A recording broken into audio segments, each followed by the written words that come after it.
ভাদ্রে দ্বিতীয়ার special chicken পকোড়ার recipe.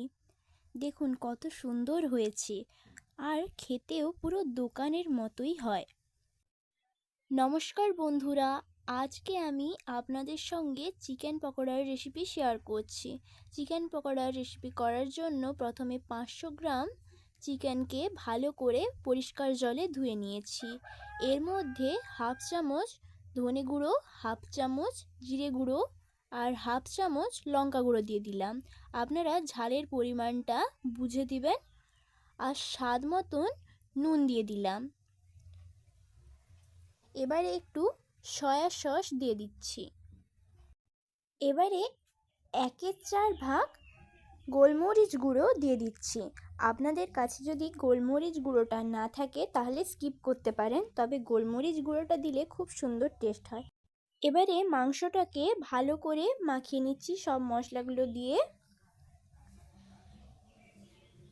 এই দেখুন ভালোভাবে মাখানো হয়ে গিয়েছে। এবারে এর মধ্যে আদা বাটা আর রসুন বাটাটা দিয়ে দিচ্ছি।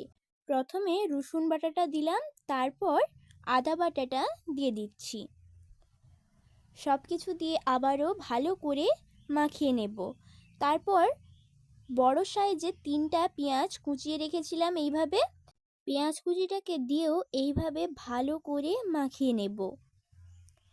এবারে লঙ্কা কুচি দিয়ে দিলাম। আবারও ভালো করে মাংসের সঙ্গে মাখিয়ে নিচ্ছি। এই দেখুন এইভাবে ভালো করে মাখিয়ে নিতে হবে। তারপর একটু লেবু দিয়ে দিচ্ছি। আমি যেই টিপসগুলো বলে দিচ্ছি সেই টিপসগুলো যদি আপনারা ফলো করেন তবে আপনাদের চিকেন পকোড়ার রেসিপিটিও পুরো রেস্টুরেন্টের মতনই খেতে হবে। লেবুর রসটা দিয়ে ভালোভাবে মাখিয়ে নিলাম। এবারে 1 ঘন্টার জন্য ঢাকা দিয়ে রেস্টে রেখে দিচ্ছি।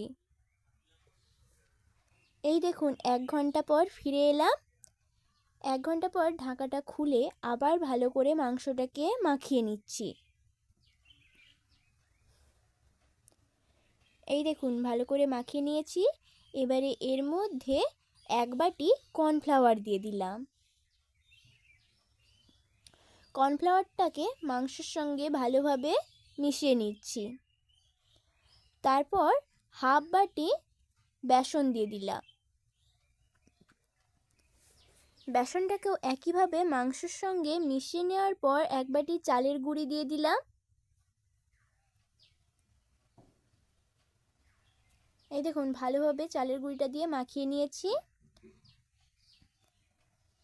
এইভাবে ভালো করে মাখিয়ে নিতে হবে। তারপরে একটা ডিম দিয়ে দিচ্ছি। আপনারা চাইলে ডিমটা স্কিপ করতে পারেন, কিন্তু ডিমটা দিলে পুরো রেস্টুরেন্টের মতোই খেতে হয়। ডিমটা দিয়েও মাংসের সঙ্গে ভালোভাবে মাখিয়ে নিচ্ছি।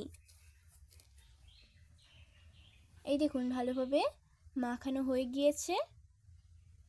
এবারে একটা কড়া বসিয়ে নিচ্ছি গ্যাসের মধ্যে। কড়ার মধ্যে পরিমাণ মতন তেল দিয়ে দিচ্ছি। তেলটা গরম হয়ে গিয়েছে। এবারে চিকেন পকোড়াগুলো আস্তে আস্তে ছেড়ে দিচ্ছি। পকোড়াগুলো দেওয়ার সময় খেয়াল রাখতে হবে তেলটা যেন গরম থাকে, না হলে নিচে বসে যেতে পারে। এইভাবে একে একে দিয়ে দিচ্ছি। চিকেন পকোড়াগুলো দেওয়ার সময় গ্যাসটাকে মিডিয়াম ফ্লেমে রাখতে হবে। হাই ফ্লেমে রাখলে পকোড়াগুলোর উপরটা লাল হয়ে চুয়ে যাবে আর ভেতরটা সেদ্ধ হবে না, তখন খেতে ভালো লাগবে না। তাই চিকেন পকোড়াগুলো দেওয়ার সময় গ্যাসটাকে মিডিয়াম ফ্লেমেই রাখতে হবে। এই দেখুন আমি সব চিকেন পকোড়াগুলো দিয়ে দিয়েছি। এবারে আস্তে আস্তে ছান্তার সাহায্যে উল্টে নেব। একটু যখন ভাজা হয়ে আসবে তখন উল্টে নিচ্ছি। দেখুন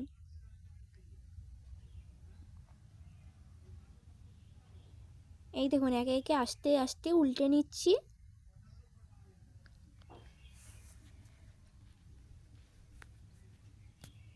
এই দেখুন ভাজা হয়ে গিয়েছে। এবারে ছান্তার সাহায্যে তেলটাকে ঝরিয়ে তুলে নিচ্ছি।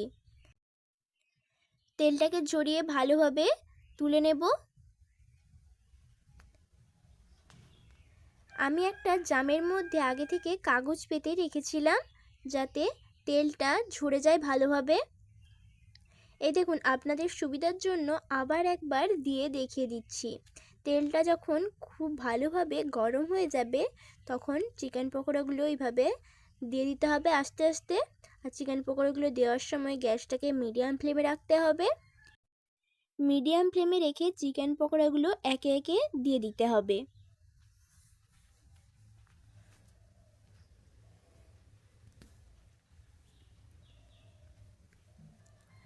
এই দেখুন, সব চিকেন পকোড়াগুলো দিয়ে দিয়েছি। এবারে আবার ছান্তার সাহায্যে আস্তে আস্তে এইভাবে উল্টে নিচ্ছি।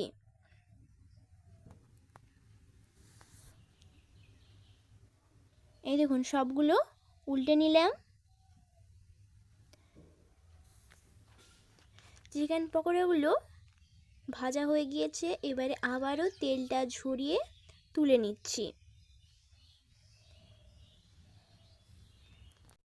একই রকমভাবে চিকেন পকোড়াগুলো ভেজে নেব সব। এই দেখুন, সব চিকেন পকোড়াগুলো ভাজা হয়ে গিয়েছে। এই দেখুন কত সহজে চিকেন পকোড়ার রেসিপিটি তৈরি হয়ে গেল। এবারে আমি একটা থালার মধ্যে সার্ভ করে নিচ্ছি। আর আপনাদের এই রেসিপিটা কেমন লেগেছে সেটা কমেন্টে জানাতে ভুলবেন না। আর ভালো লেগে থাকলে লাইক এবং শেয়ার করে দিবেন। আর এরকম আরও নতুন নতুন রেসিপি পাওয়ার জন্য চ্যানেলটিকে সাবস্ক্রাইব করার অনুরোধ রইল।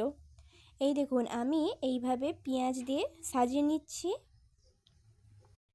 এই দেখুন কত সুন্দর হয়েছে চিকেন পকোড়াগুলো, দেখেই বুঝতে পাচ্ছেন কত সুন্দর হয়েছে। ধন্যবাদ পুরো রেসিপিটি শেষ পর্যন্ত দেখার জন্য।